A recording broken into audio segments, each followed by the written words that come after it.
हम आपसे पूछना चाहते हैं कि रियाज भाटी कौन है?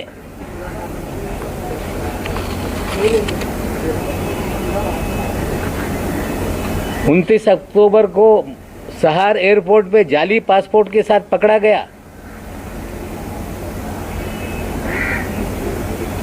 जिसके ऊपर दाऊद इब्राहिम सारे गैंग के लोगों के साथ संबंध की सारी खबरें अखबारों में थी। पूरा शहर जानता था कि रियाज भाटी कौन है। डबल पासपोर्ट के साथ कोई व्यक्ति पकड़ लिया जाए और 2 दिन में छूट जाता है, इसके पीछे क्या खेल था? रियाज भाटी लगातार आपके साथ सभी कार्यक्रमों में क्यों नजर आता था? रियाज भाटी भारतीय जनता पार्टी के कार्यक्रमों में क्यों नजर आता था? आपके डिनर टेबल पे क्यों नजर आता था? हम देश के प्रधानमंत्री पे आरोप नहीं लगाना चाहते, लेकिन देश के प्रधानमंत्री के कार्यक्रम में अगर कोई जाता है तो उसके लिए पूरी तरह से स्कैनिंग किए बिना किसी भी व्यक्ति को पास नहीं इशू होता। प्रधानमंत्री शहर में आए और रियाज भाटी ने उनके साथ भी तस्वीरें खिंचवाई। क्या ऐसा कारण था बिना स्कूटनी के रियाज भाटी प्रधानमंत्री तक पहुंच गया? देवेंद्र जी, आप मुख्यमंत्री रहते हुए इस महाराष्ट्र में आपने सारे क्रिमिनल लोगों को सरकारी पदों पर बिठाया,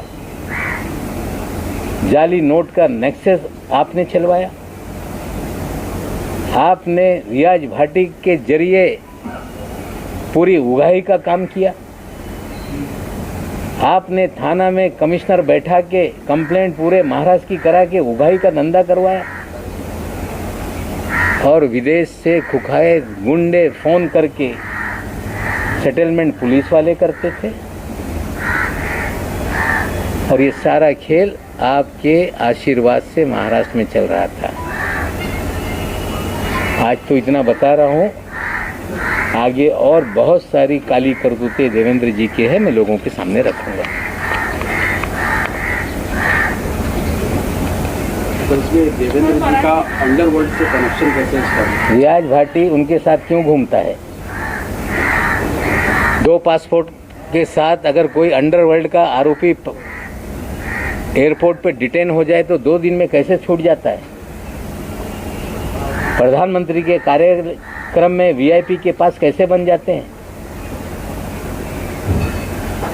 जाली नोट का नेक्सस चलता है, जमानत हो जाती है, पैसे कहां से आए, कहां से, उसका क्यों नहीं इन्वेस्टिगेशन किया जाता? क्या हैदर आजम की बीवी का बांग्लादेश का मामला पुलिस स्टेशन में दर्ज है कि नहीं? क्या मुन्ना यादव ये खुखायत गुंडा है कि नहीं? हम तो सवाल देवेंद्र जी से पूछना चाहते हैं, इसका जवाब आप दें। अगर ये झूठ है तो बताएं कि नवाब मलिक मुन्ना यादव के बारे में झूठ बोल रहा है। सवाल तो आप पूछ रहे हैं, लेकिन महाराष्ट्र में फिलहाल आप ही की अलायंस वाली सरकार है, वो मिनिस्ट्री एनसीपी के पास है, तो रियाज भाटी फरार है, मुन्ना यादव पे मुकदमे हैं, जाली नोट का मामला डीआरआई का है। जो एजेंसियां केंद्र की काम करती है उनसे हम सवाल खड़ा कर रहे हैं कि इसको फिर से देखो कि जाली नोट का नेक्सस पाकिस्तान से कैसे लिंक है, ये भी देखना पड़ेगा। रियाज भाटी का किस अंडरवर्ल्ड से संबंध है? में पाकिस्तान का कोई लिंक एस्टैब्लिश हुआ था जिसका आप आरोप लगा रहे हैं, और कौन से बेसिस पे आरोप लगा रहे हैं कि मामला रफा दफा किया गया? जब 14 करोड़ 56 लाख पकड़े गए, जाली नोट का मामला था, तो क्या ऐसा हो गया कि जमानत हो गई तुरंत? क्या ऐसा था कि जांच आगे नहीं बढ़ी? और जिसको पकड़ा था उसके भाई को आपने अल्पसंख्यक आयोग का अध्यक्ष क्यों बनाया? और ये योगा योग है कि उस समय भी उस केस का जो इंचार्ज था वो भी समीर दाऊद वानखेड़े ही था। जाली नोट केस का? जी, इसके बारे में थोड़ा इलाबोरेट कीजिए। ते डीआरआई मध्ये ही केस झाली होती, ये मामला डीआरआई में हुआ था। और मैं आपको बता दूं कि जो 14 साल से वानखेड़े साहब जो मुंबई में लगातार पोस्टिंग रहे, उनकी posting joint commissioner intelligence revenue की 1 जुलाई 17 को हुई और उस समय उनके ही पास ये डिपार्टमेंट था। ये छापेमारी या जो भी कार्रवाई हुई थी डीआरआई ने की थी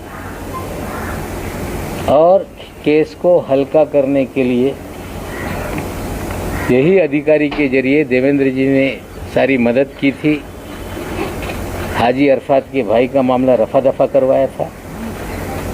ये कोइंसिडेंस हो सकता है, लेकिन एक ही अधिकारी जिसके ऊपर गंभीर मामले चल रहे हैं